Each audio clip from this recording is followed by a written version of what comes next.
This is the paragliders coming in, and this is Al Wheeler, Mayor Pro Tem, showing us his flying ability with the paragliders into the Bicentennial Pageant on the ground. Here comes the third paraglider. Room for a landing.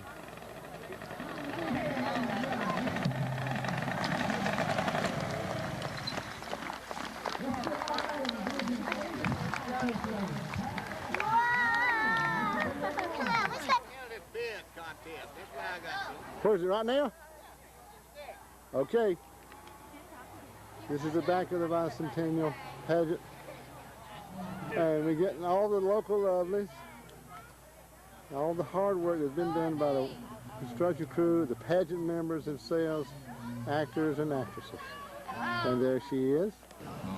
Blanks that we filled out, I hit the blanks, and she gave me a good. This is a beard contest chaired by Jim McMichael for the Bicentennial. Stages we have. First we have.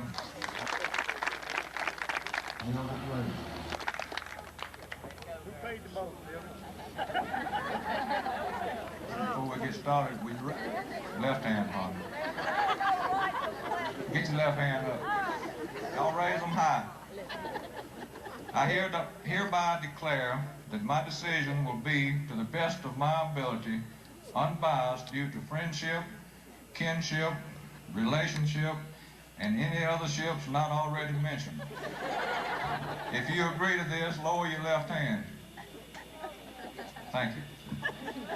At this time, we're going to introduce our judges. Y'all might want to move down about middle ways here. And kind of, he and I had the best beards in Warren County. And if we entered the contest, we wouldn't have any contestants. So he volunteered us to do this, and then he kind of skipped town on me. He did show up tonight, though. Thank you, Farmer. Now for our contestants. Number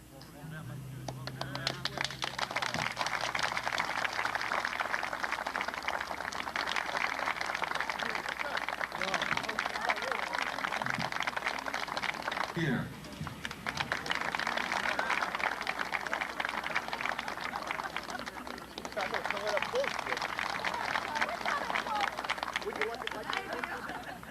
The sixth contestant is Al Kitchen. Contestant is Billy Harper.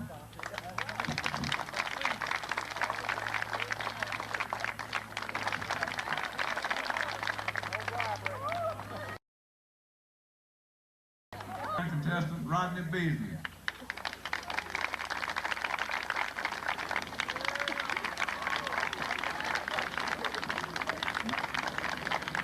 Number 12,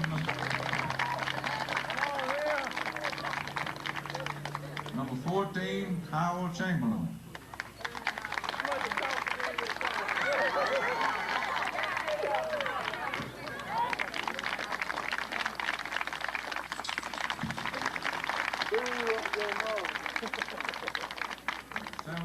Roland Norris.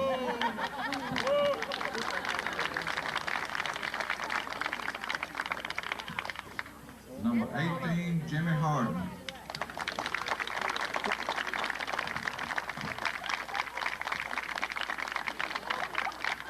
You can move up a little bit if you want to. Read you the oath so that y'all can hold each one of these contestants to this.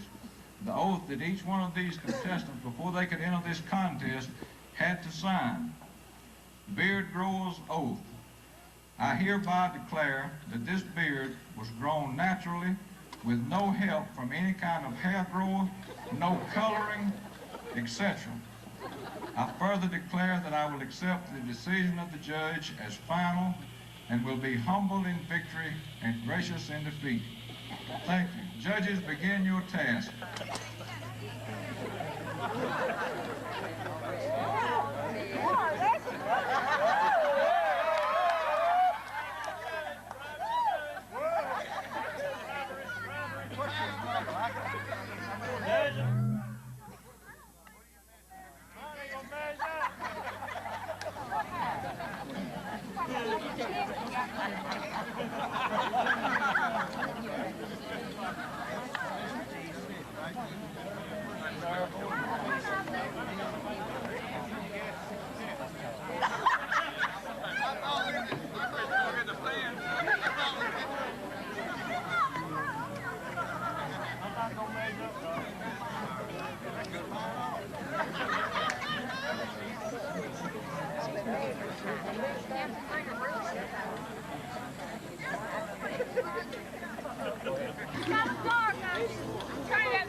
Get a little closer. 92. You got my seat.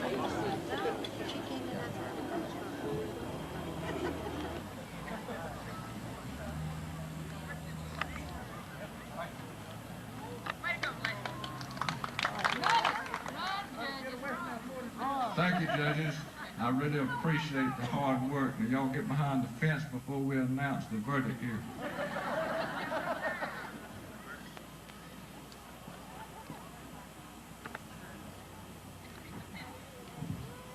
Which one should we start with first? The longest, the ugliest, the most unique, or the most handsome? Is this the ugliest too? Get y'all to put the lights on? All right. It seems like there was pretty close competition among about 17 or 18 of y'all. But the ugliest goes to...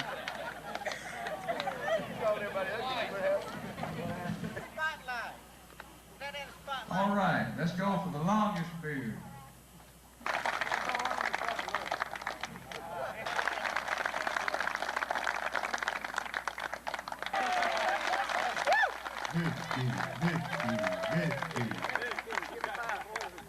Yeah. The prizes that y'all are going to win,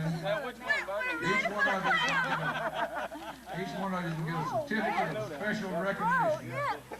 This will read, this certifies that whoever the winner is awarded ugliest beard, longest beard, whatever it was, given at Warren County Bicentennial, the date, and it will be signed by Jim McMichael and Palmer Haddon. Thank you, judges. Thank you, contestants.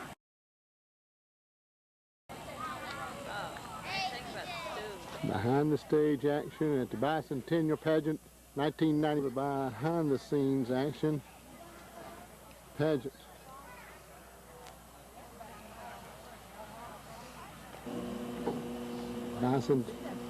Bicentennial Pageant. County Bicentennial Pageant 1993.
Surely I could tell when I sleep tonight, a dream will call and raise its head in majesty, dividing all my energy.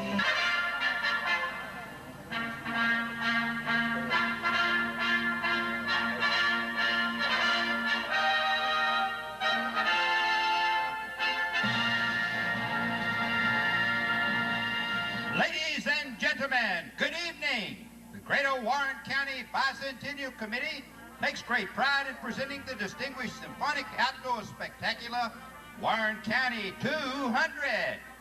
In a reverent dedication to the first settlers of this area, and as a salute to the pioneers who followed, we praise every past, present, and future citizen for their accomplishments and make special mention of all our local youth. It is upon their shoulders that will fall the responsibility of our continued progress. Preceding tonight's presentation, we have an important group of ladies who have helped make possible this evening's performance. Ladies and gentlemen, we're very proud to present the winner and court of honor of the Greater Warren County Bicentennial First Lady Contest. In fourth place, the honors go to Marguerite English. She is the recipient of a Bicentennial logo. In third place, we find Peggy Kitchens. Peggy is the recipient of one night's lodging at White Columns Inn in Thompson. Second honor goes to Mary Williams. Ms. Williams will receive a silver tray, compliments of Loveless Jewelers in Thompson. Runner-up among our contestants is Susan Montgomery. She received a set of Bicentennial china and will not be able to attend tonight. And now,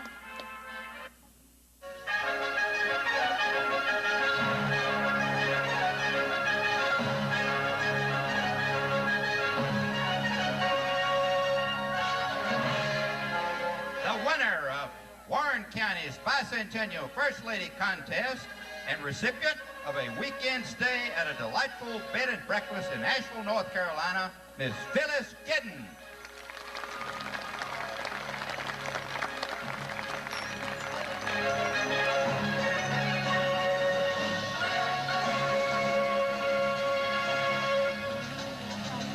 Thank you, from whomever you bought your ticket from. I'm not the winner here tonight. Wait till you see the show. Thank you. Come and share with us the happy and the sad, the turbulent and festive history of our ancestors. With humble dedication to the ever-growing frontiers of the next century, our entire cast steps forward to say, Happy birthday, Warren County! What you're about to experience is not just a show for entertaining, but a review of the down-to-earth events that shaped the American frontier.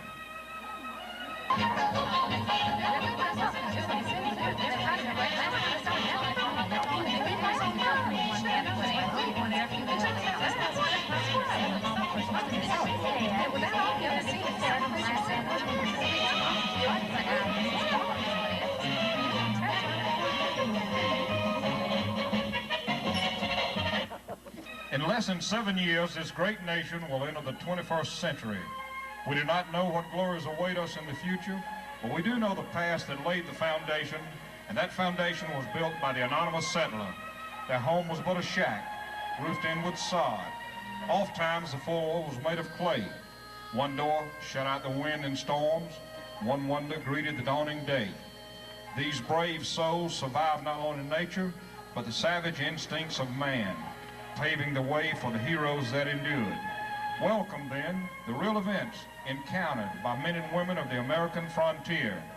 This presentation of our history is dedicated to their courage, their strength, and above all, their faith. Hello there. How is everyone this evening? My name is William Johnson, and I was one of the very first settlers to build a home in Warren County. For hundreds of years before any white explorer set foot on the rich soils of Warren County, this land was home to the Lower Creek and Chickasaw Indians. These Native Americans were hunters and farmers, but not permanent residents. In the summer months, they lived here, planted crops, and harvested the land. But in the winter months, they migrated south to the Gulf of Mexico and fished the open seas. The paths and trails which they developed in their travels were so well worn that travel was easy for the many people migrating westward, seeking out their fortunes in the New World. My brother Willis and I both fought in the Revolutionary War. We came to Georgia in 1792 to claim land given us in return for our service. Thomas Neal received a King's Land grant in the late 1700s, and his descendants, Judge E. Purnell Davis and Martha Davis Ballman, still own the land. Another tract of land given to William Anderson, a Revolutionary War soldier, is still owned by his great-great-great-grandchildren, Carolyn Anderson Langford, Robbie Anderson Lopez, and Edwin Burton Anderson, Jr. Several historically famous people have lived in Warren County or had ancestors who lived here. One of these is Jeremiah Duckworth. Jeremiah Duckworth is an early ancestor of the former governor of Georgia and President of the United States, Jimmy Carter. See ya. For long.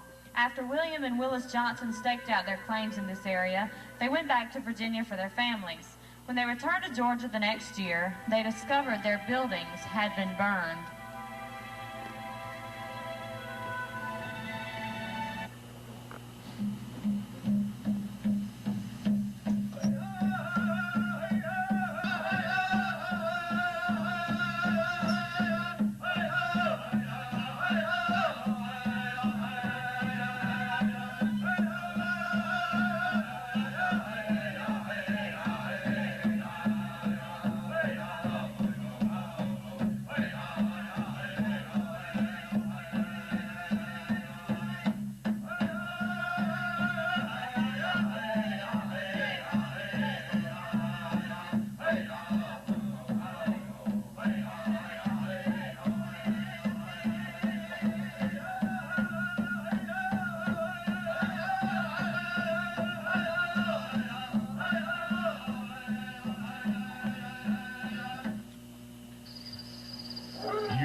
must not forget that the red man was here first, long before the white.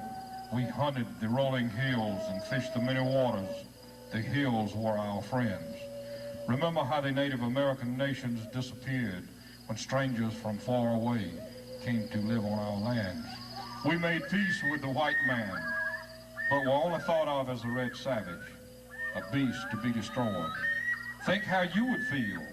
What would you have done? You too would have fought to protect your home. What has history taught us about the frontiers? There could come a day when your world is changed beyond your control. Then what will you do? You too must learn to seek the truth. It is all around us. It is within us. Awake, my brother. Awake from your savage dream. Years were truly strangers in a strange land, with no aids of machinery or mechanical contrivances to help them, except their rifle and wife and little ones. No doctors, no medicine, no meals, no stores, no markets, no anything but appalling difficulties. Is it not indeed a wonder that anyone ever came here, or stayed after they did come, or even lived to perpetuate their race and name? The anonymous homesteader persevered, and the pioneer spirit began to inhabit the new lands. The story of the early pioneers is the saga of the hopes, fears, aspirations, and achievements of its individuals. Going to where no man had been, they took their first steps into the unknown. Coming first from Germany, England, Scotland, and Ireland, they moved to Virginia and North and South Carolina. Before the Revolutionary War, this land was called St. Paul Parish, but now it was America. Little stood in the way of this new influx of people. Success was hidden in every shovel of soil. It was a new land and a new country. Their dreams of freedom were real.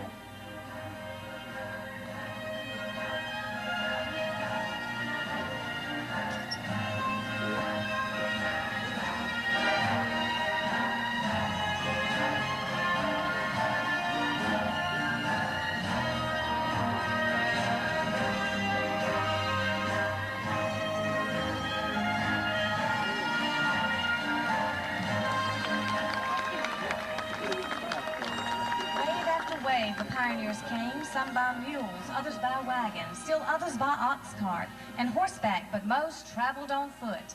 Hey, kids, let's not get too far ahead of the group. So far, we've been lucky, but I've heard plenty of stories about the wild Indians in this area.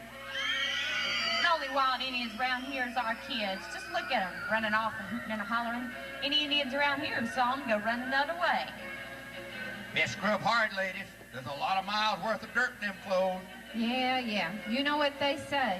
Short on clean clothes means long on washing. So there I was, face to face with the biggest, meanest Injun you've ever seen. We fought for hours, day and night and day for a week. At one time he got me down and he scalped me. That's why I ain't got no hair. Then he tried to run, but I caught him and I scalped him right back. And ever since, I've been carrying that Injun scalp just to prove it's true. Look at here. Gib Stewart, that's the biggest bunch of hogwash I ever heard. Let me see that. Oh, this ain't nothing but a coonskin hat you've been bald for years. Go on now and stop scaring them little ones. Land sakes alive, how you boys pick up so much dirt in one day? Jacob, you settle down now or I'm going to use this brush for more than just washing your little bottom. Minnie, you better stoke up that fire. It's getting pretty near supper time, ain't it? Yep, you're right about that. Samuel, you and that bunch of good-for-nothing loafers, get up and get a chicken out of that there crate. If we're going to share the pot, we're going to put something in it. Oh, you can't do nothing right. Just wait till I get my hands on you. You and there's times when husbands and kins are more trouble than they're worth. Folks, gather around here a minute. Gather around. I got something to say.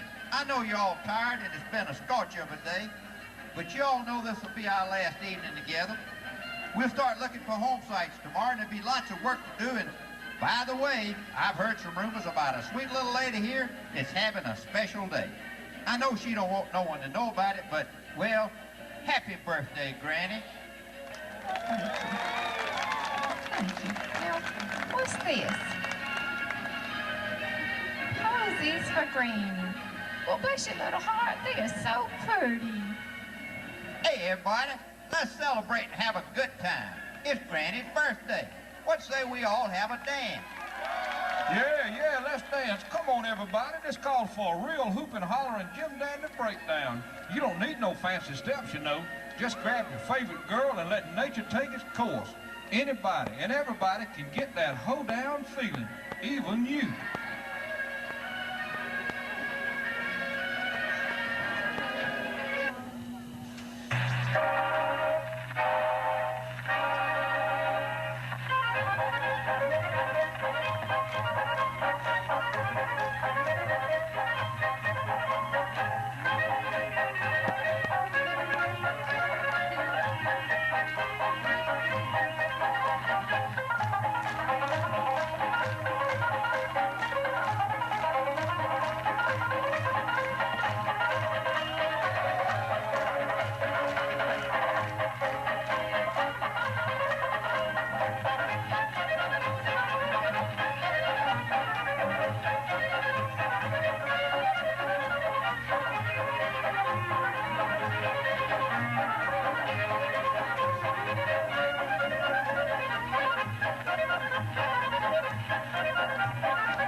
Young lady, you stick to your work and I'll stick to my knitting, okay?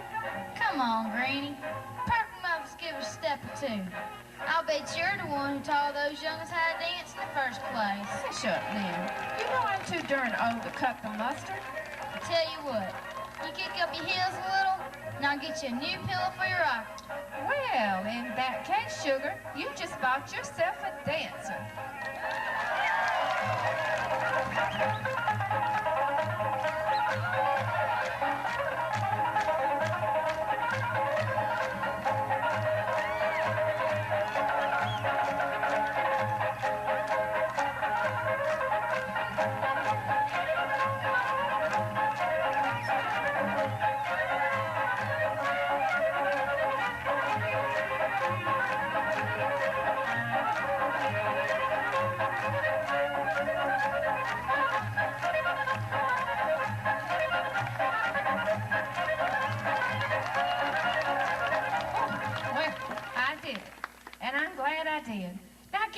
To my wagon and take me to my plot of land, 'cause Granny's ready to ride. Woo!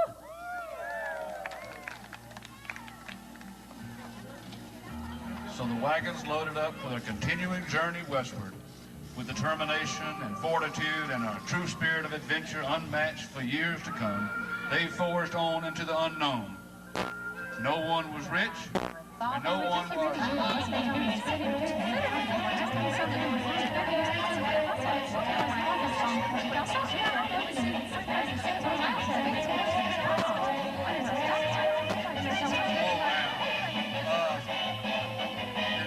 I was saying, no one was rich and no one was destitute, and all had a firm faith in the future. With hard work and ambition, their future success was guaranteed, God willing. As they traveled, you could hear the settlers talking about their new plans. Say, Mr. Barnett, you going to use any indentured servants to help get your tobacco farm started? Indentured servant? What the heck is that? You ain't never heard of indentured servants. They're people who can't afford their passage overseas, so they sign a contract with someone who pays their way. Then they work for them for free until their debt is paid off. Work for free, huh? Yep, these men and women sign a contract and work for free until their debt is paid off. Except when it comes to women, they gave that contract the wrong name. What do you mean by that? Well, they have to work for free. Yeah, so? So, they should have called that contract a marriage license. Oh. The actions, thoughts, and deeds of the anonymous settlers whose lives were never known by the headlines of the world's newspapers have generally gone unnoticed, and little to no attention has been given to the hardships they endured. They are your great-grandfathers and your great-grandmothers. Many of the graves of these early pioneers are unmarked and mostly unknown, and their fast-receding memories are often unhonored and unsung. They wrought for us the richest and most enduring nation in all the world. Through no choice of our own, we have been rewarded with the fruits of their labors. May this flower flung upon the unknown graves award a touch of praise to those great lives whose works would ripen into the noblest civilization the world has ever known. It's now time, Polly Gardner.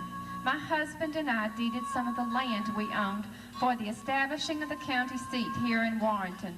Warren County was the 20th county chartered in Georgia on December 19, 1793. Our county was much larger than it is now.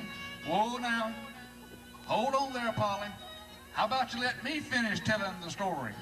I want a special part in the show, but I don't think the director likes me much. Oh? No, see, I was back talking to this woman and, well, it's a long story. Anyway, what do you say? Can I tell them what happened? Well... Oh, come on. I don't have a single part in this whole great big old show. How was I supposed to know she was married to the director? Oh, all right. I guess it won't hurt anything. Oh, boy.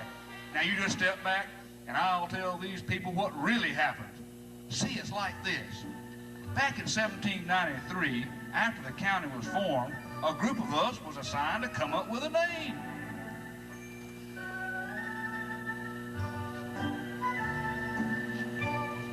So, how's everybody doing?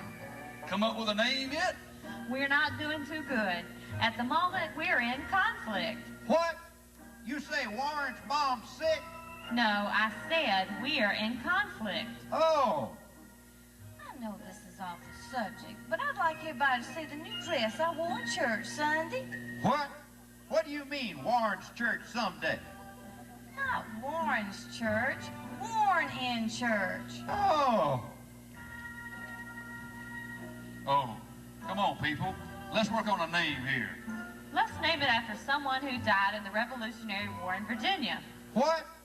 Larry Warren's gonna marry Virginia? Virginia who? Not marry Virginia. I said the Revolutionary War in Virginia. Hey, wait a minute. Maybe Richard's onto something here. Let's name our county Warren. Warren, Georgia. What? There's a war in Georgia? No, not war in Georgia. Warren, Georgia. What's Warren in Georgia? Not Warren in Warren. If we're in a war in Georgia, I'm wearing my old uniform. No, no, no. If we were in a conflict, then we wear our old worn uniforms in the war we're in, but we're not in a war. We're in Georgia. We're naming the county we're in, so now the county we're in, it will be Warren. The county we're in is now Warren. Right. Our county is Warren, Georgia. Now you got it. Grab your gun, Martha. Our county's at war with Rennes, Georgia.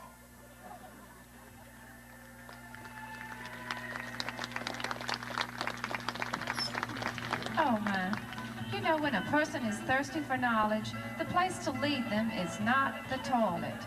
I'm sorry about my friends there, but our county was given the name Warren in honor of a Revolutionary War general, Joseph E. Warren.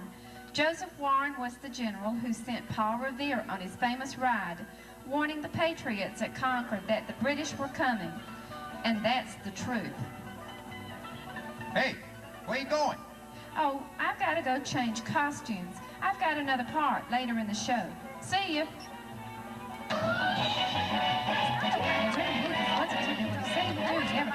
Last time I saw him down on the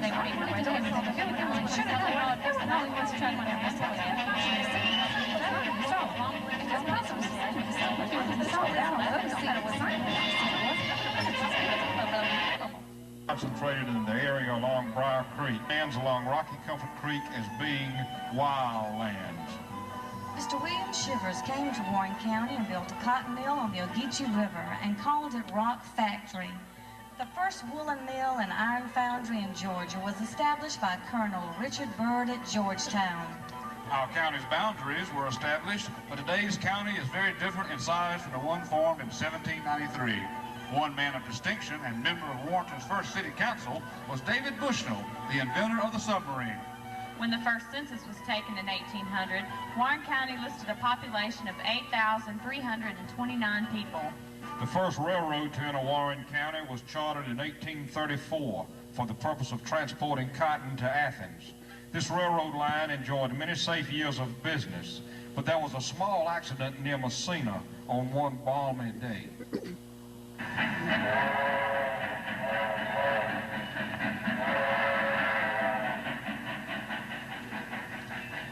Yo, my name is Joe, and I work for the railway company. I gotta slow down, there's a curve I'm going around. Too fast, too fast. Yo, my name's Joe, and I work for the railway company. I gotta slow down, there's a curve I'm going around. Too fast, too fast.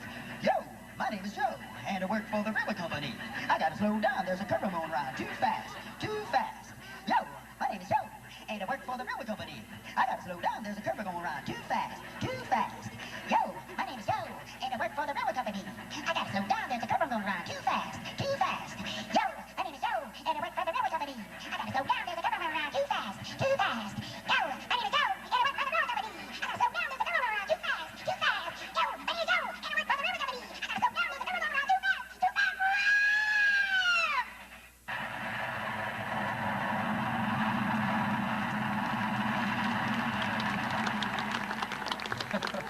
I'm afraid these young children have been a little bit over-dramatic. The only wreck to occur in Warren County was actually a little more than one train hitting the caboose of another, but no injuries occurred. The Georgia Railroad's first depot was at the site of the present United Methodist Church on Main Street. The Milledgeville Railroad began construction in 1860, but peace and prosperity in the southern states was about to change. It's April 15, 1861. Fort Sumter is fired upon. This is war. North against South, brother against brother. And three fighting companies were formed here: the Warren Infantry, the McDuffie Rifles, and the Gardner Volunteers. At the outset of the struggle, the war moved of its own volition. Enthusiasm, confidence, belief in the cause. Certainly the gallant men of the South, knowing the great odds against them, knew that both life and death are parts of the same great adventure.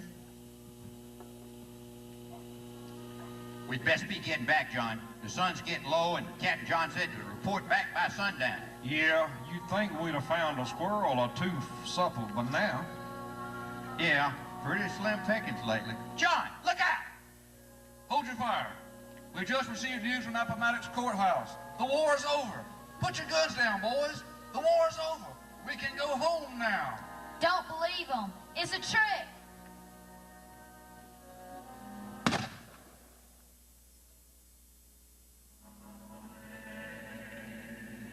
I don't know if they were telling the truth, son. But the war is over for you.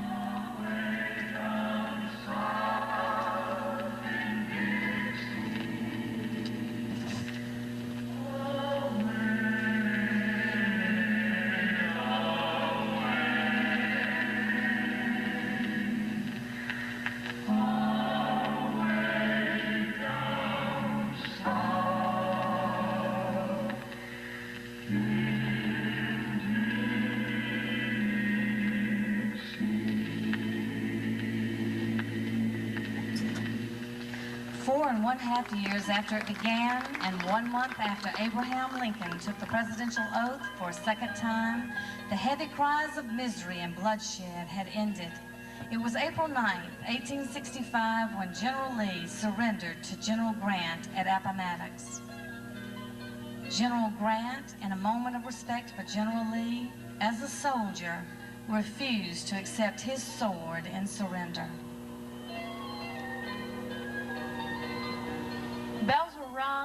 bands played, the air was alive with excitement. The war was over and all of Georgia awaited the return of loved ones. It was time to dance in celebration. After the beat, if boats were on land and churches on sea, if ponies rode men and if grass fed the cows, if cats should be chased into holes by the mouths, if mama sold her babies to gypsies for half a crown, if summer were spring the other way round.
Second inaugural address, he set the moral tone for all citizens of our country. He envisioned a whole nation regenerated and reunited, a new nation in which no human would ever again be oppressed as a slave. With malice toward none, with charity for all, with firmness in the right, as God gives us to see the right, let us strive to finish the work we are in, to bind up the nation's wounds, to care for him who shall have borne the battle, and for his widow and his orphan, to do all which may achieve and cherish a just and lasting peace among ourselves and with all nations.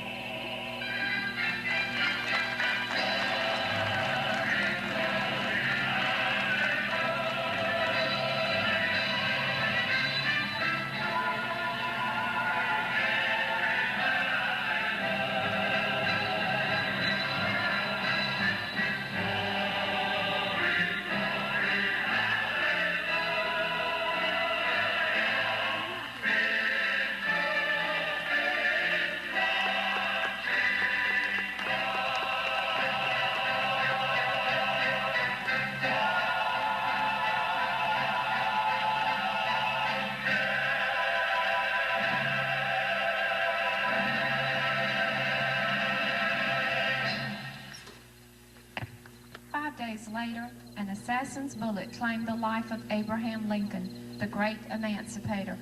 The Reconstruction period following the war lasted several years and living conditions changed drastically. Farming was still the main economic base of income, but a new system of sharecropping had emerged. Defeat haunted the returning soldiers. Despair over the loss of their homes, livestock, and worldly goods caused short tempers. Duels of days gone by were outlawed, but this didn't stop the clandestine practice of settling an argument with guns. Mr. James Allen and Mr. James Cody, we have assembled here this morning so that you may settle your differences in a gentlemanly fashion. I know you both understand the rules. 10 paces, turn and fire of your own free will, and may the best man survive. 1, 2, 3, 4, 5, 6, 7, 8, 9, 10. Well, Mr. Cody, it seems I have the upper hand. I have decided that I'm not going to kill you. I'm just going to mark you. I'm going to shoot off the tip of your ear. And that's exactly what James Allen did. From that time until his death at the hands of Major McGregor, he was called Tip Cody. Another one of our original characters was Mr. Beater Dye, who lived near Fountain Campground in northern Warren County. Mr. Dye, having been summoned to serve as a juror, rose up early, saddled his horse, and rode into Warrenton, fuming all the way, feeling very imposed upon. Mr. Dye, I understand you're asking the court to excuse you from jury duty. I certainly hope your reason is a legitimate one. Yes, sir, Judge. I left both my wife and my daughter in bed this morning, and I don't know which one gonna die first. Oh, how horrible. Why, of course I'll excuse you. Your place is at home with your dying family. I'm so sorry that they both should be dying at the same time. Oh, I didn't say they were dying. I didn't even say they were sick. You see, I live about 20 miles from town, and I had to leave home at daybreak. They surely were in bed when I left, though, but I certainly don't know which one gonna die first. Warren County was a rather rough and tumble area at this time in its history. Warrenton had 6 bar rooms located on Main Street and 10 others located in other parts of town. Finally, calmer times and cooler heads prevailed. On July 1st, 1875, Warren County became the first county in Georgia to pass a prohibition measure, and life became less tumultuous. Bell Springs became a favorite vacation spot due to the belief in the medicinal qualities of its spring water. Probably for hundreds of years and through every drought, the water to Bell Springs has never ceased to flow. The county of Warren has been blessed with an abundance of natural minerals. Northern Warren County was the scene of an actual gold rush. It was about the year 1884. It was so pretty. Please show them my Oh, no, not again. Sisters, excuse me, sisters, could you please move off the stage? You're standing right in our way. Well, okay. Thank you. Oh, my goodness. Oh, Thank you. get off. Quick. Thank you. As I was saying, it was around 1884 when 3 men opened the gold mine named the Warren Mine. It has been said that there's still gold in Warren County. The hardships of the Revolutionary period and life in the new land with its danger and struggle made our ancestors anxious to live lives worthy of the newfound liberty, which they considered a special blessing, fresh from the hand of God. Hi there. The very first pioneer preachers in these parts were circuit riders who rode from town to town spreading the word of God. My name is Matthew Harris, and I was the Methodist minister whose circuit included the counties of Richmond, Columbia, Lincoln, and what soon after became Warren County. 16 years before the birth of this county, in 1777, Little Briar Creek Church was organized. This church was only the 4th Baptist church to be organized in the state of Georgia. 9 years later, and still before the county was created, Long Creek Church was constituted. In the following year, Williams Creek Church began. Oh, good. There's Susan. Hey, everybody.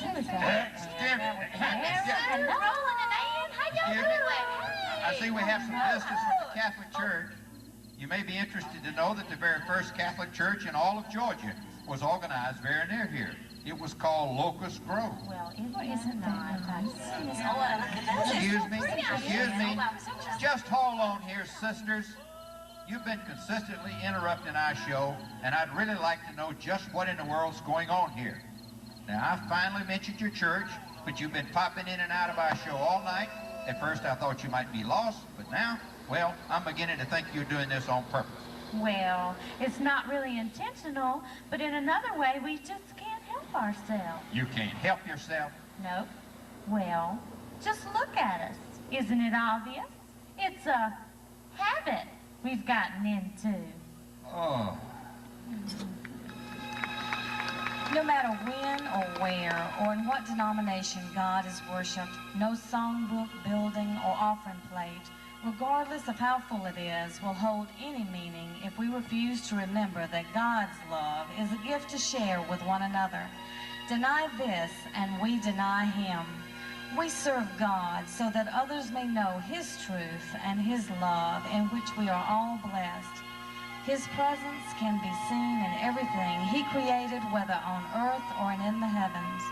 If God is within us, His love will warm the depths of our thoughts, and His joy will abide in our hearts for all eternity.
Ladies and gentlemen, we now pause for a 10-minute intermission.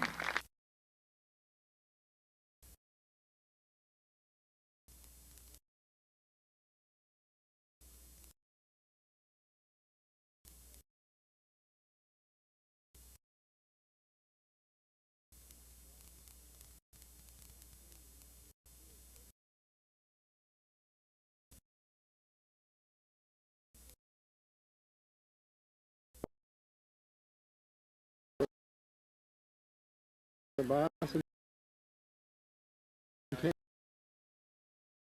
Senior Pageant,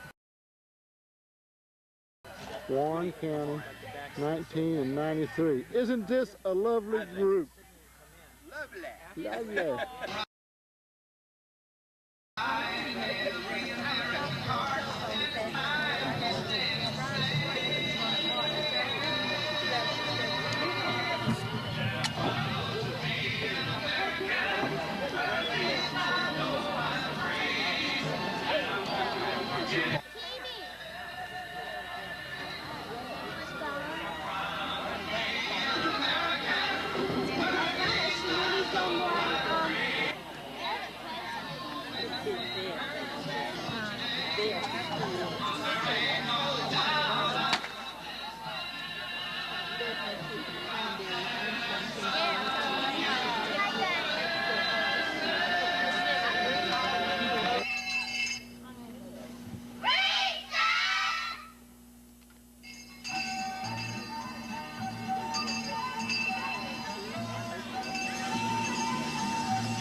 Education, what a wonderful living thing we pass on to our children, from one generation to another, adding more and more as time goes by. The children are at recess now, and I have a little time before classes begin, so let me tell you some of the specific facts that deal with education in our area. When the first settlers arrived here, farming and mothering were just about the only skills necessary. Just surviving was the #1 priority. Although slow and gradual, the educational process has always been continuous. The so-called academies were in some instances nothing more than a log cabin with slab seats, a writing shelf, goose quill pens, and a few bottles of ink. Among the first teachers of Warren County was an old Virginian, a Revolutionary soldier. He was known as Uncle Fox Ransom. Uncle Fox was now slow in applying the rod to quicken the ideas of a sluggard. Reading and writing and arithmetic were taught to the tune of a hickory stick. Professor W.R. Hudson was an outstanding black member of our community with over 200 students in his school around the 1890s. Hudson Street in Warrenton is named after him. Due to the great respect Miss Freeman earned from our entire community, the old Warrenton Elementary and High School was renamed as Mildred Freeman Elementary School. I believe learning can be fun and exciting if we just make it that way, and teaching is such a rewarding profession. I can hardly think of anything I enjoy more than the look on one of my students' faces when he understands a new concept or idea. Let's talk to a few of my students before classes begin.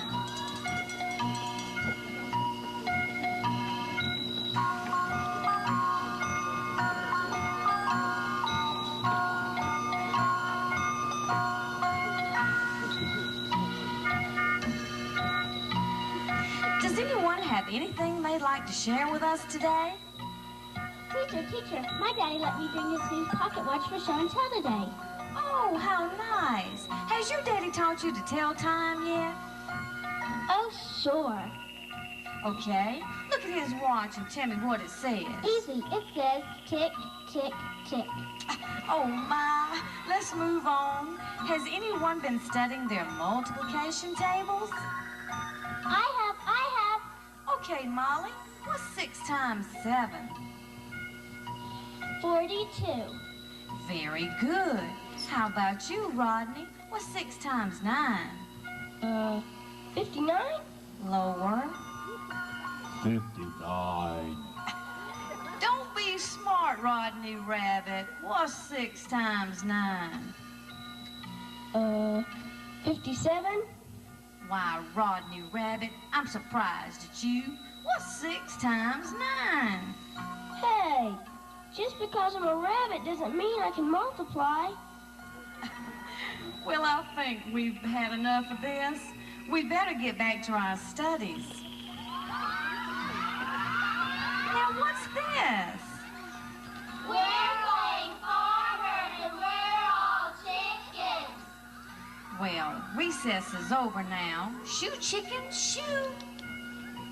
I said, shoo, chicken. Sarah Beth, why aren't you moving? I'm laying an egg. Oh, my. Okay, children, it's time to start class. Herbie Williams is absent again. He better not be playing hooky again. Has anyone seen Herbie Williams? I'm here, I made it, teacher. Teacher, Herbie has little red spots on his face and it looks like measles.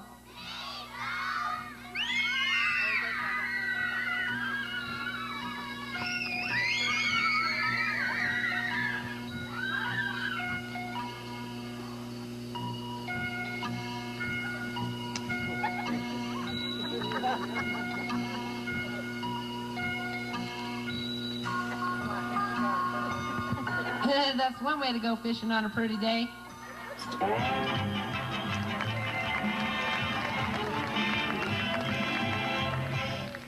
Life at the turn of the century was looking up for all the people of Warren County.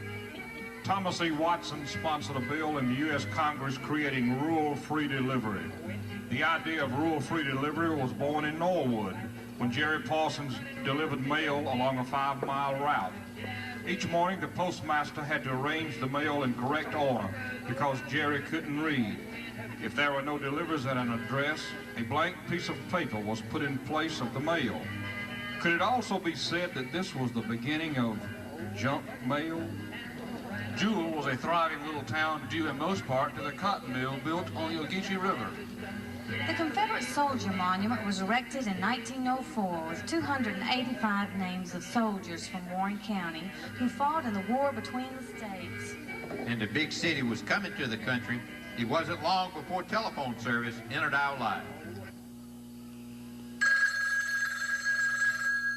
Hello? Oh? You don't say. Oh my gosh, I don't believe it. You don't say. No. You don't say. Who was that? He didn't say. When the first automobile arrived in 1907, our county fathers enacted a law that every car had to carry a number on the back. The reason? He that's run over and killed can report who did it. The earliest forms of entertainment were church activities and socials such as picnics, ice cream suppers, and all-day services with games for recreation. Things were definitely looking up. The farmers worked 5.5 days a week, and at noon on Saturday, the family loaded up and went to town. It was not uncommon for as many as 2,000 people to be on the streets of Warrenton on Saturday afternoon. Huge hats, ostrich pheasants, long dresses, fancy suits, and high hats were the wearing apparel of the day. Life was happy and carefree. Hearts were young and many a romance blossomed at the local picnic. Thank you all for coming to the grand picnic at this, our first of many citywide celebrations. Everyone's invited, and I know a good time will be had by all in attendance. However, best order must be maintained, or you'll suffer the consequences of your actions at the hands of the local constable. Please feel free to indulge in the fun and games for young and old alike. Gosh, what an exciting day. Hey, look. There goes one of those bicycles built for two. What fun they seem to be having. Attention, attention, please. Could I have your attention, please? It's now time to begin our activities. So, could we please have the men and boys all line up now for the tug of war? Get your rope and let's go. Okay, everybody, come on, come on. Hurry along, hurry along. Y'all can't move no faster than that. Come on now, hurry up. Is everybody ready? Get set, go. Just look at those men and boys pull. They sure have a good cheering section. And of course, the losers will be well taken care of. Ladies and gentlemen, I have a very special treat for all of you. Ladies and gentlemen. Oh, brother, Miss Lip Balm, you're not going to read some more of your original poetry, are you? Why, how did you ever know? You're so cute. Miss Lip Balm, please, just hurry up so we can get on with these other activities. Okay, thank you very much. And now, poetry lovers, for my first selection, I would like to read my newest composition entitled, If I Were a Firefly.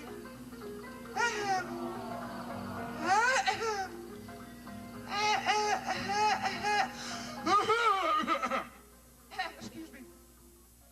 If I were a firefly up in the sky to light your way, I would always try. I would flit to the left and then to the right, and I'd light my light with all my might. Okay, thank you very much, Miss Lip Balm. Thank you, thank you. And now, thank you. Miss Lip Balm, Miss Lip Balm. Oh, I'm sorry. That's quite all right. And now, I'd like to announce a children's race with all the children wishing to participate. Please line up now at the starting line.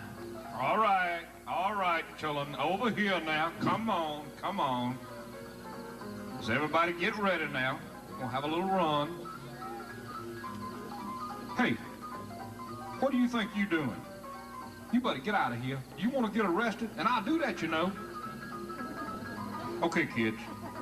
I got some candy for everyone, but not till after the race. Now just follow the arrow on the sign, around the corner, and then back to the finish line. Okay? On your marks, get set, go. And it's little Joey taking an early lead. Hey, where are they going? You gotta call them back. Someone took that sign for the corner.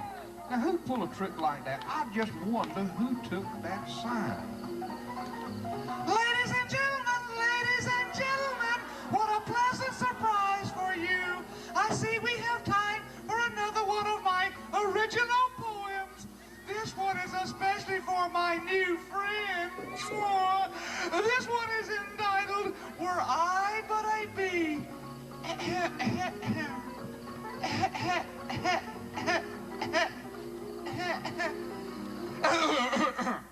Excuse me. Were I but a bee, then don't you see what a very busy bee...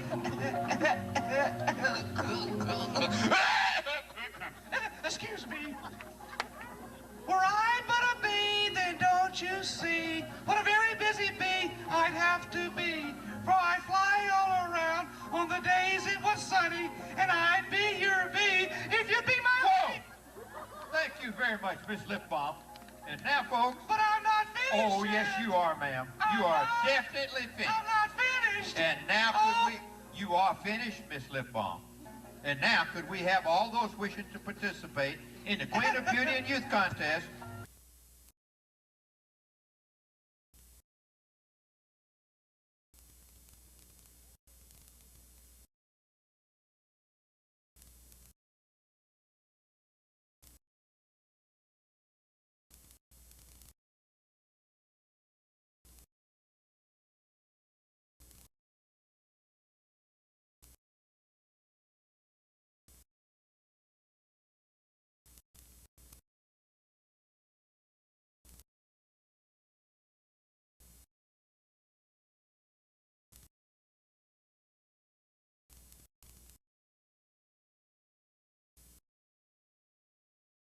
Or the winner is announced. Hi, everybody. To all my wonderful fans. Hello out there. Hey. I just love you all. I hope you vote for me. Wouldn't you like to say something to a judge, Miss... It's Miss Simmons. Oh, Miss Simmons. Say, you didn't come here with anybody, did you? How about it? Hey. Wait.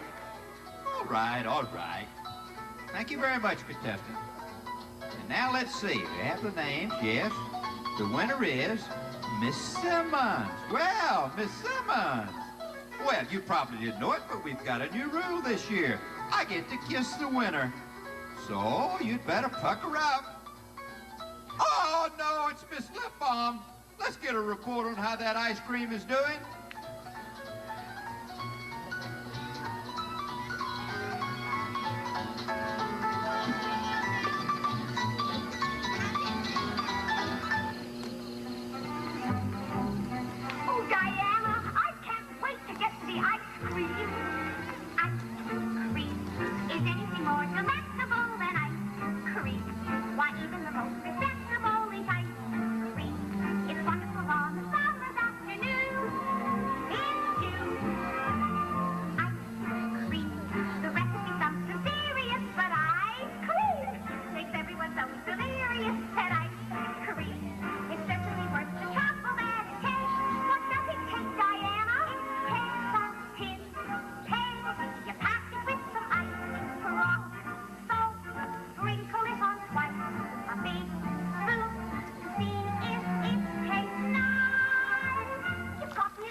Chill, mix, cover the pipe.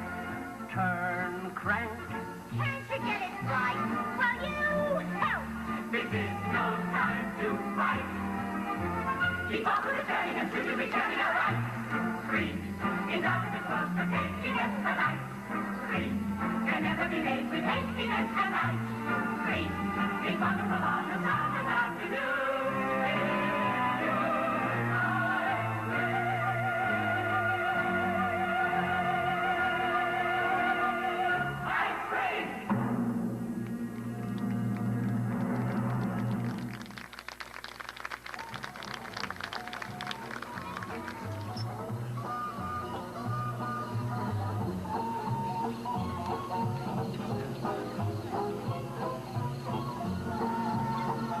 Excuse me, madam, but you'll have to move. You are standing right in my way.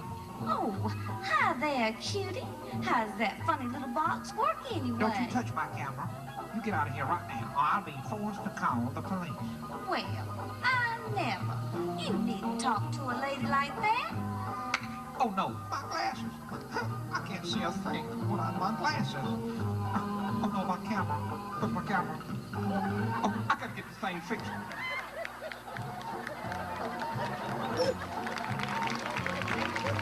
Ladies and gentlemen, it's time now for the sack race.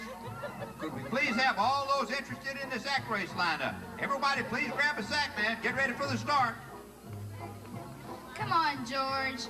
Let's see some speed this year. Come on, Nicholas. My money's on you. Hurry along, everybody. Hurry along. Just get lined up here for the sack race. Hop in the sack. Hop in the sack. Come on. Come on. I don't know why everybody's so slow. It takes all day to get in the sack. Everybody about ready? Look like we are. Okay, now, on your mark. Get set. Stop. Okay, all right. Cut it out or you all get arrested. Now, you know I like to do that. Now, on your marks. Get set. Go.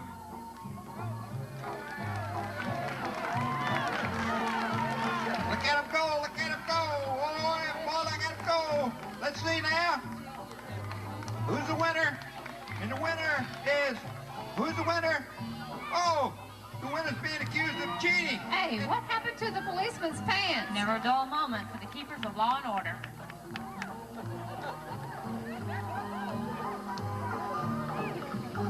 Now the sun is going down and the people are getting ready to go home.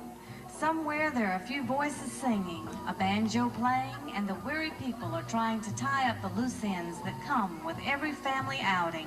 Junior! Junior! Where are you? Oh, come on now. Who's got my pants? Oh, yes. Those were the good old days. And time marches on. But the good old days haven't really left. And from some, the good old days weren't all that good. Many new changes were coming to this area. Some people are afraid of change, but one thing you can always count on is that everything changes as time goes by. Our future will always be interesting and amazingly different. Due to the credit given to Wright brothers, most people don't know that the earliest experiments in aerodynamics and flying were carried out by Dr. Matthew Sellers, just 11 miles from Norwood on the Fountain Campground Road. Sellers made his first powered flight in 1908.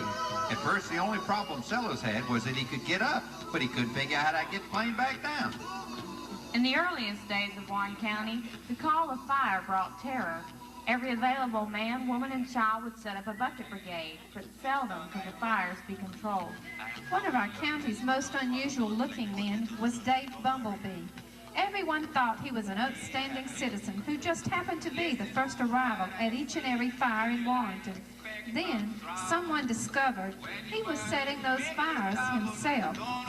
Well, looky here. Looks like a happy camper just getting started on his cookout. You know, during an extended dry spell, a careful eye was needed to prevent the nearby grass from catching on fire and spreading too.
Hey, wait a minute.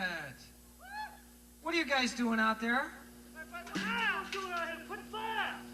Yeah, but we're doing a show here. We're doing a scene about the fire department. You're not even supposed to... What's... Get out of here, guys. Come on. You're interrupting our show. Man, I'm really sorry about that. Interrupting a show. Get out of here, guys. Jeez. All right, blackout, please. And back to the music.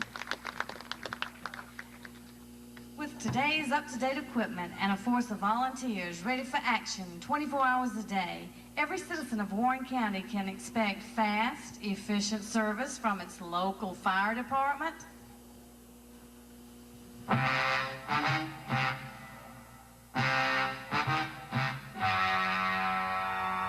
Ladies and gentlemen, the story you're about to see is true. The names have been changed to protect the innocent.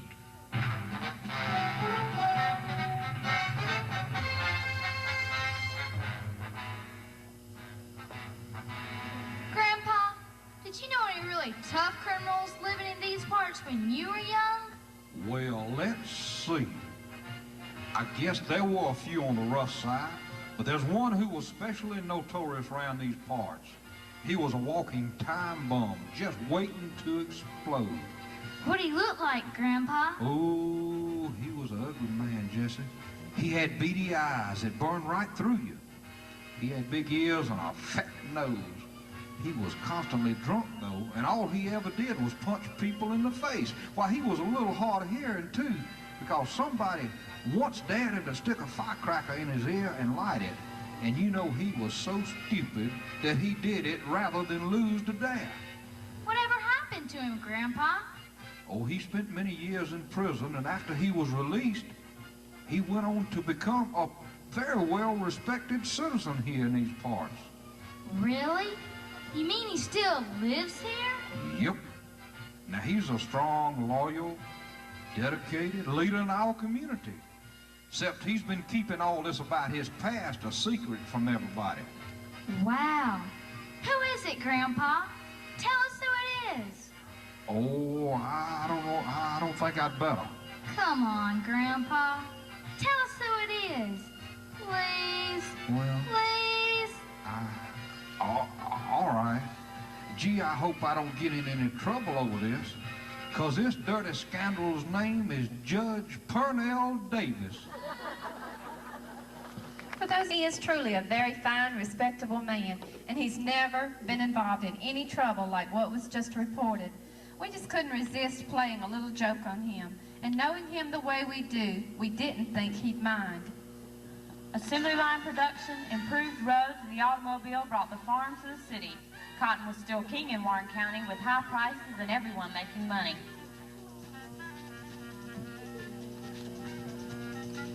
When Woodrow Wilson announced that America was at war with Germany, 93 Warren County men and women answered the call. World War I was the war to end all wars, and when it ended, optimism filled the hearts of all Americans. Cotton was 50 cents a pound, an all-time high. Anyone who wanted to work did. There were no more hard times. In 1923, the first Warren Glasscock Fair was sponsored by the Reese-Hyman Post of the American Legion, and Miss Dora Hart was declared its first queen. It was the age of flippers, flappers, flagpoles, sitters, jazz, and prohibition, but no one in this county was making any moonshine, were they? It was an era of high hopes and hard work for everyone. Ernest Neal of Warrenton became Poet Laureate of Georgia in 1929, a year no one wants to remember. In October of 1929, the bubble burst and the 20s crashed into the 30s. The bottom fell out of the stock market. Great fortunes and small savings were wiped out overnight. The price of cotton dropped from 50 cents a pound to 5 cents, and the most a common laborer could earn was 5 cents an hour. New automobiles were parked because there was no money to buy gas. And to further complicate things, the heat and drought of the Dust Bowl mixed disaster for everyone. Sure is hot, ain't it, huh? Yeah, sure is hot. been having to feed the chickens cracked eggs so they don't lay hard-boiled eggs. Yeah, I know what you mean. Down on the gun farm, the corn was popping right out in the field. No. Yeah, and every one of them idiot cows stood there and froze to death. Froze to death. Does get a bit warm, don't it, Sam? Well, just yesterday it was so dry, I seen the trees and looking for a dog. Hey, say, Hub, what did the little chick say to his dad when his mom laid an orange? I don't know, Sam. What'd you say? Hey, Pop, look at the orange marmalade. Orange marmalade. Hey, Sam, did you hear about old Billy Bob? He was out mowing his lawn and it started to rain. He saw it rain, he was so shocked he passed out. They tried everything to bring him to, but nothing worked. So guess what? They threw a bucket of dust in his face. You don't say. Oh, heck, Sam. Yeah. Well, this last night it was so hot I cooked a hamburger just by throwing it up in the air. No kidding. So did I. Only trouble is, when I threw mine up, I threw it up just a bit too far and it came down burnt. Came down burnt up. Yep. Oh, boy. Sure is hot. Yep. Sure is hot, ain't it, Hub?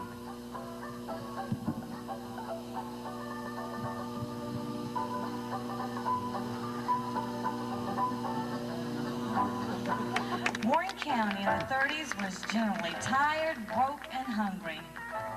Over the last 100 years, several banks have served the citizens of Warren County. Citizens Bank remains today, having been chartered since 1902. In 1933, the Planters and Merchants Bank was temporarily closed when a national banking holiday was declared by the Roosevelt administration. The new man in charge of the Planters and Merchants Bank was Fred Allen. Suddenly, everybody wanted their money, and the bank only had 10% of the deposits in the vault. What could Fred do to save the bank? For every hour in the day, you're gonna hear me say, baby, won't you please come home? What are we going to do, Mr. Allen? We don't have enough money. If everybody withdraws their account, this bank's busted. Okay, I've got an idea now. Let everybody in and start passing out all the money that we've got. But, Mr. Allen... Just let them in now, and I'll take care of the rest. Believe me.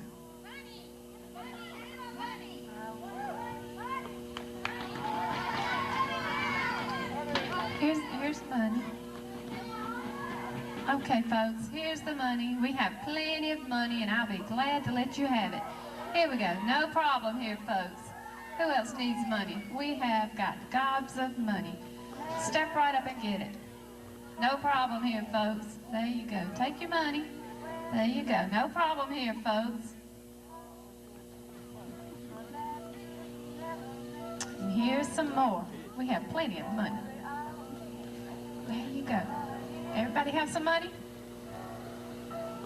Folks, hold on here just a second now. Let me ask you all a question.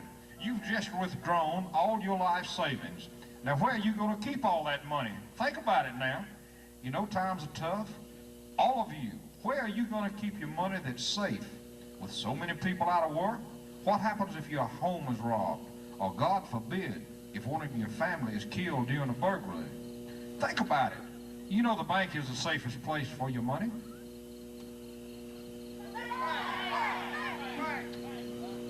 Well, okay. I'll be glad to take your money back in. Here we go. We'll redeposit it, and it'll be in good safekeeping. Thank you. Thank you very much. Fred Allen single-handedly saved the Planters and Merchant Bank, which is now part of Miss Jane's restaurant on Main Street. Later, Fred worked in Atlanta and then in New York for his brother-in-law, the founder and president of Sinclair Oil. Garland Knitting Mills opened its store in 1937. Since then, the plant has doubled in size and is now known as HealthTech. It was a time of quiet desperation, and the decade that started in anxiety ended the same way. Trouble was brewing in Europe again. Governments all over the world were choosing sides, and one of the first offices housed in the new post office was the draft board. With no television, just about anything anyone wanted to know could be found out by visiting the Old 31, the phone number and name of the soda fountain on Main Street. But who can forget this day, December 7, 1941, the surprise attack on Pearl Harbor that beckoned our country to support the war effort with all of its citizens. Yesterday, December 7, 1941, a date which will live in infamy.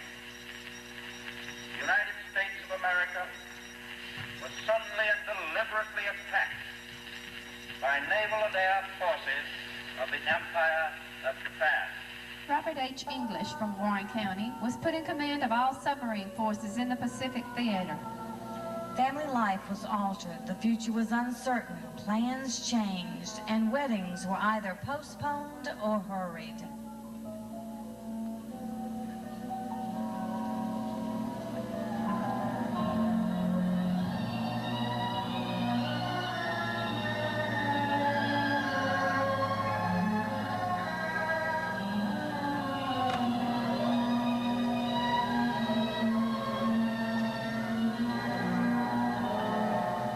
So, how do I look? Do you have to leave already? You know I don't want to, but if I'm even 1 minute late, I'll be listed as AWOL. You don't want that to happen, do you? But it's not fair. And I'm not real thrilled about spending the night on a train with a bunch of drunk soldiers. Oh, Michael. Don't worry. Everything's gonna be all right. Well, I have to go now. Please be careful, Michael. I'll dream of you. Every night I'll dream of you.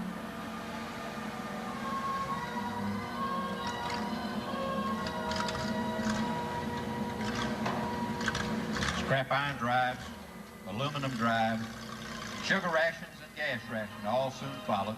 Anything needed to supply the war effort would be in short supply in civilian life. Across both seas, men of courage fought in jungles, in open fields, on little islands and large continents, in mud and desert sand, in lush green fields, even barren rocky crests. Our men fought unselfishly.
Where you at? Over here! Hurry! Down! I'm pinned down too. Hold on.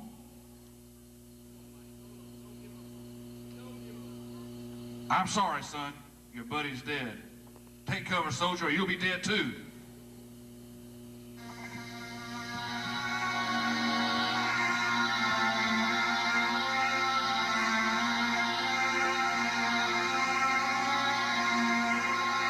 As in all fights for freedom, some come home as soldiers, and some give all they have, and some at home will wait forever, only to mourn their personal loss. Dear Michael, I just woke up again with empty arms. It's all over now. The last shot has been fired, and we are left with memories. We try to say what all of this means to us, but our words are very imperfect instruments. Though we use them as well as we can, the deeper meaning of what you and the other boys were up against, and what all the fighting amounted to, still eludes us. We can only sing it, or whistle it, or listen and drum with our fingers, while a band or quartet or chorus gives it back to us. Back of it all are the immense marching armies, moving on through suffering and hardship and loss, the price of victory that none should forget. Michael, I'll always hold you in my memories. And as my tears fall, I still thank God for having held you when I did, and for all the love and happiness we shared. I'll wait for another night when I can dream of you again.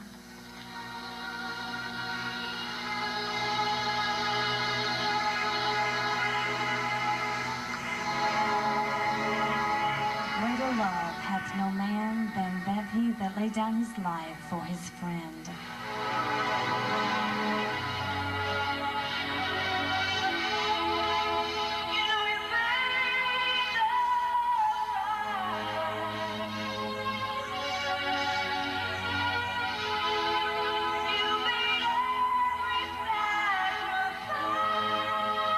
But the American soldier moves on, adhering to the duty of his country.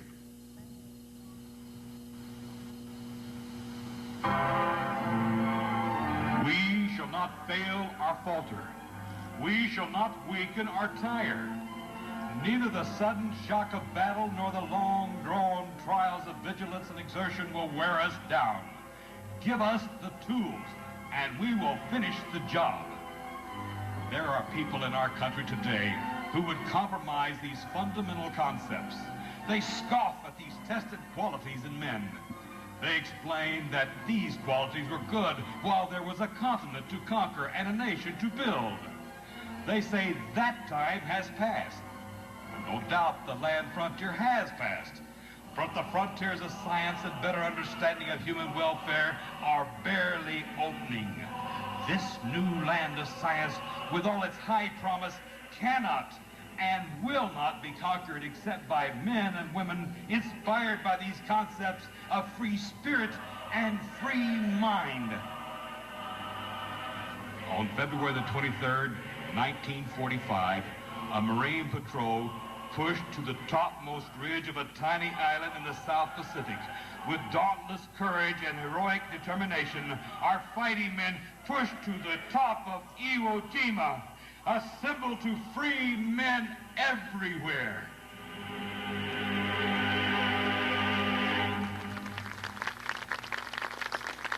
Then came a new age, the atomic age. In Warren County, the emphasis shifted from agriculture to a balance between agriculture and industry and trade. If you've ever dropped a letter in a public mailbox anywhere in the world, it was probably made at Jeffco Industries, the world's leader in the manufacture of postal collection boxes. Alva Haywood became a partner in the Warrenton Clipper following his discharge from service. This newspaper celebrates 150 years of service and is the fourth oldest weekly newspaper in the United States. The boys came back, but you couldn't keep them down on the farm anymore. Kids were growing up fast, transportation was getting faster, and soon the kids wondered, who's fastest? We knew where to answer that question. Did you ever make a run down the Gibson Highway on a Saturday night?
Hey, get that piece of rust out of my way before I run over it. Huh, it'll take you any day, big boy. Oh, yeah?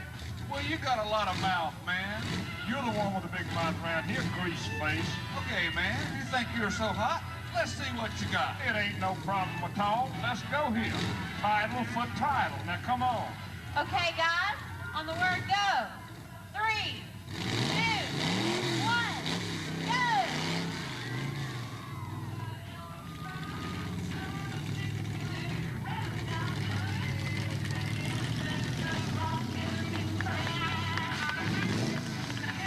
There will always be rebels without a cause, and as their parents will continue to curse them with, I hope your kids are just like you. Ah, yes, the fabulous 50s. What an era. The 50s were fun, and America was coming of age, but nothing could have prepared us for what was next. The Iron Curtain. rock and roll. Long hair. Camelot. Then in November 1963, the nation watched in horror as President John F. Kennedy was assassinated in Dallas, Texas. As a person and as a president, John F. Kennedy believed in the civil rights movement, of which Martin Luther King Jr. spoke. But American dreams were once again shattered. In 1968, Robert Kennedy was forced to make this announcement. Ladies and gentlemen, I'm only going to talk to you just for a minute or so this evening because I have some very sad news for all of you, and I think sad news for all of our fellow citizens and people who love peace all over the world. And that is that Martin Luther King was shot and was killed tonight in Memphis.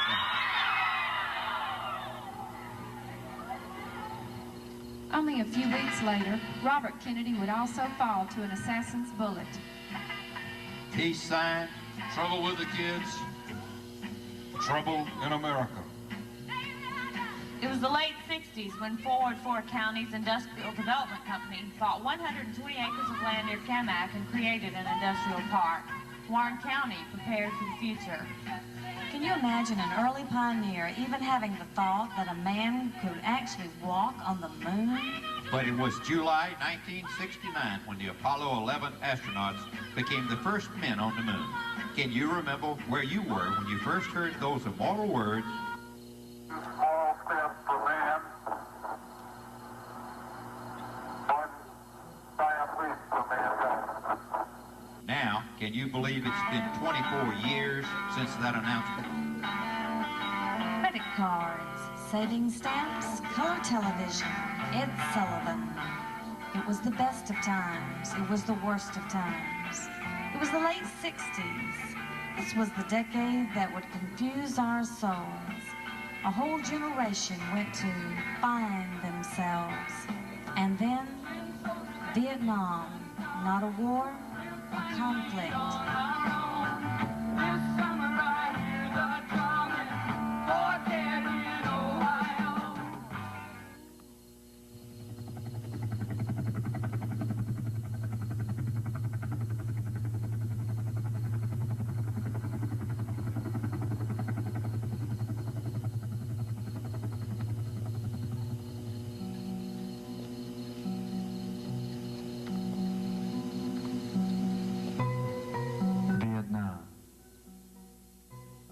Chapter in our history.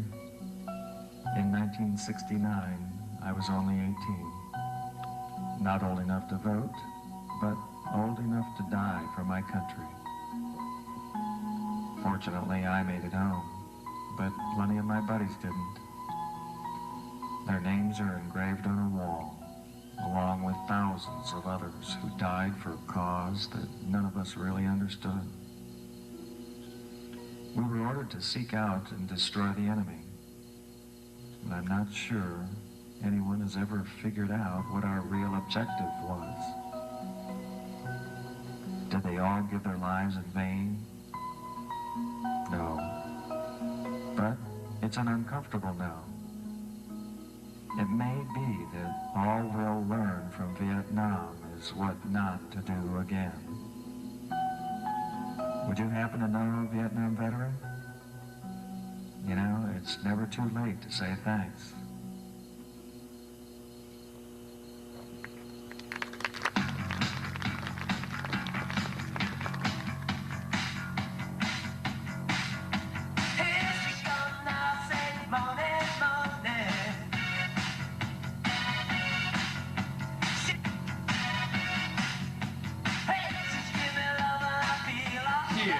Rock and roll and a generation gap is wide in the Grand Canyon.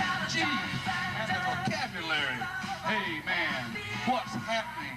Like far out, man. Can you dig it? Do you hear where I'm coming from? Get my drift. Groovy. And the clothes. Bell-bottom, tie-dye t-shirts, and all that hair. My son wants to put on makeup and join a psychedelic band. I'm so confused. Jasmine, turn that thing down. Not Jasmine, Dad. I'm Steve. See what I mean? We're having an identity crisis. Well, there's one thing I know for sure. I'm the man in this house, and I'll never let a woman make me out to be... Harold! Oh, Harold, there you are. Thank goodness I'm finally home. What a day at the office. My secretary was late again. He said he couldn't get his car started. How's your day been? Kids get on your nerves today? Isn't it your turn to have bridge club tomorrow? Harold, you don't know how lucky you are to be a homemaker. Oh, by the way, what's for dinner? I'm starved. She's such a woman's liver. What's that, dear? I said liver. We're having your favorite, liver. Hey, Dad, what time is it? It's gotta be the 70s. The 70s brought continued growth to Warren County. Martin Marietta Aggregates purchased the Weston and Brooker Company. Retreaders Tire Supply Incorporated began operation in Warrenton. Georgia Pacific opened its manufacturing plant. The rural farming landscape has continued to evolve too. Cotton and tobacco have been replaced with trees, and more trees, and still more trees. Over 100 tree farms now produce some of the highest priced wood ever sold anywhere in the country, right here in Warren County. Who remembers? No shoes on the gym floor. The days of sock hops with live rock and roll bands were long gone, replaced in the 80s by disc jockeys and their pre-recorded top 40s dance music. And no one needs a partner to dance anymore. For goodness sake, I got the hippie, hippie shakes. Yeah, I got the shake. I got the hippie, hippie shakes. I can't sit still with the hippie, hippie shakes. Yeah, I get locked in now with the hippie, hippie shakes. Yeah, it's in the bag. The hippie, hippie shake. Well, now you shake it to the left, shake it to the right. You do the hippie shake, shake with all of your might, oh baby. Yeah, come on, shake. Oh, it's in the bag. The hippie, hippie shake.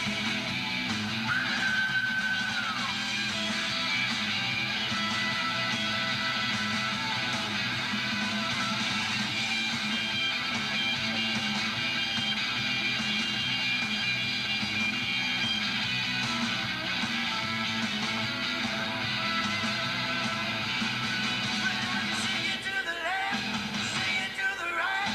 Do the hippie shake, shake with all of your might, oh baby. Yeah, come on, shake. Oh, it's in the bag. The hippie, hippie shake. The hippie, hippie shake. The hippie, hippie shake.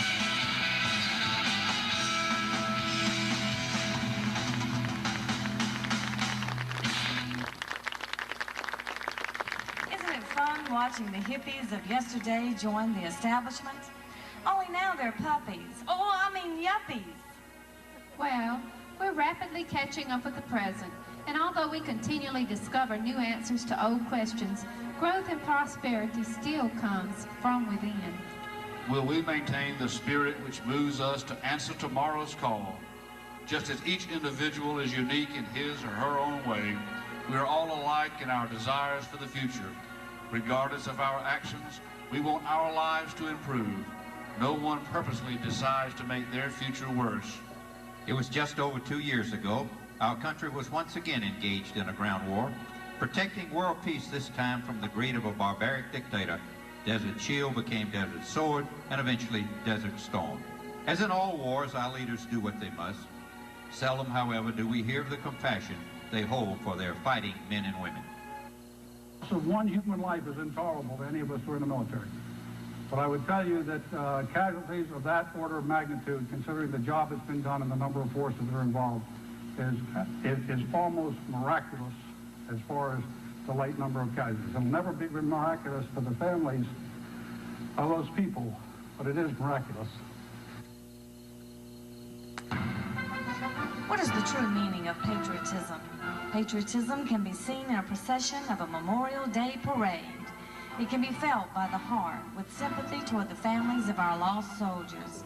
But more than this, it is found in the work you and I and our elected officials do for the responsible betterment of this country and its citizens. Our nation's problems can be blamed on many things, but they're not caused by the American system. It's that we Americans are not working the system. There's no excuse. We must hold ourselves accountable. We are the voters. One of the most overlooked but fastest emerging resources in our country is our senior citizens. Every citizen, regardless of their age, can contribute to this nation. They've lived through the changes we so often take for granted. Just look around. Compared to our ancestors, our lives are like walking on sunshine.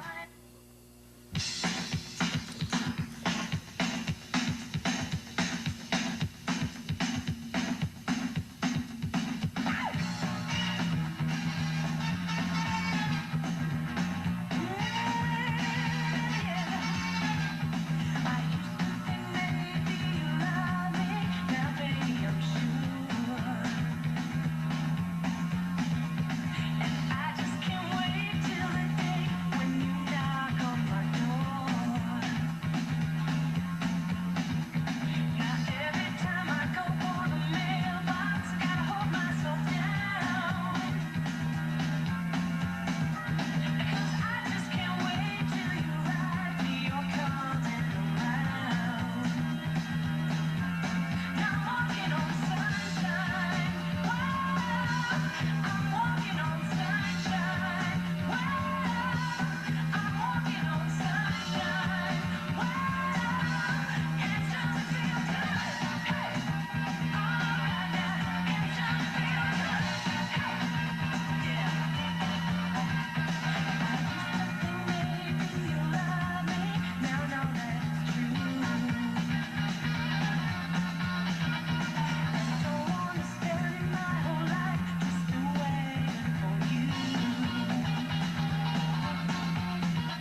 a stranger. With every move he makes, another chance he takes. Odds are he won't live to see tomorrow. Secret Asian man, secret Asian man, they've given you a number. Hey, what you doing out there? Nothing. Come on, what you hiding? It's a secret. Really? If you tell me, I won't tell anybody else. Promise? Yeah, I promise. Okay. In this envelope is the only copy of the program for tonight's show. It has the names of everyone who helped with the Bicentennial, the cast, all the narrators, and I even have the name of the guy who wrote and directed this thing. Point is, I have the only copy. No, you don't. Yes, I do. Do not. Do too. Lots of people have copies of the program. Look up here. Okay, audience, show this guy your programs. Just wave them in the air high so he can see them. Keep on, wave them up high. Come on, that's it, he can't see them. Wave them up, come on. That's it. See, lots of people have programs. Oh, yeah. Oh, yeah. Well, I'll bet those aren't really programs. If those are real programs, then you tell me who the narrators are for tonight's show. Okay, wise guy, look on page 12. In our program, the narrators are Ashley Calloway, Billy Tucker, Louise Haddon, Frank Cox, Jeannie McGahee, Bob Warren. and me, Phyllis Giddens. Isn't that what your program says? Yeah. Wait a minute. Who's the director? Check the front cover. Directed by William Morgan, with additional writing and choreography by Joetta McQueen. Trapped. Can I ask you something? See, the people of Warren County are so good that my business is really slow. Would you know of anyone I could spy on or maybe follow? Well, there were 3 women posing as nuns earlier. You could check into that. All right. Excellent. I'll get right on it. Oh, just one more thing. What's your sound man's name? Ken Mosey. How about a little traveling music, Mr. Mosey? Secret Asian man, secret Asian man, they've given you a number and taken away your name.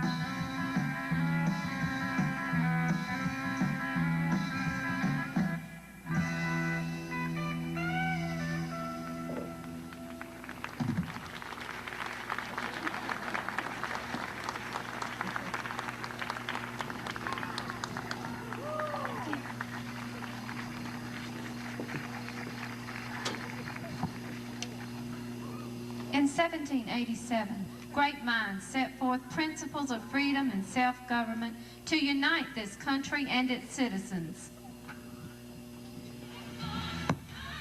We, the people of the United States, in order to form a more perfect union, establish justice, ensure domestic tranquility, provide for the common defense, promote the general welfare, and secure the blessings of liberty to ourselves and our posterity, to ordain and establish the Constitution for the United States of America. In us is freedom. Around us is freedom. Behind us comes freedom. Let every nation know, whether it wishes us well or ill, that we shall pay any price, bear any burden, meet any hardship, support any friend, or oppose any foe to assure the survival and success of liberty. We bask in the efforts of our forefathers. They answered the cry for freedom. They settled the land and tamed the wild with sweat, muscle, and courage. We honor those who fought and died on this soil, in faraway lands and on the great oceans of the world. We must hold forth these great principles of freedom, equality, and democracy. We must not fail to proudly say, we are Americans.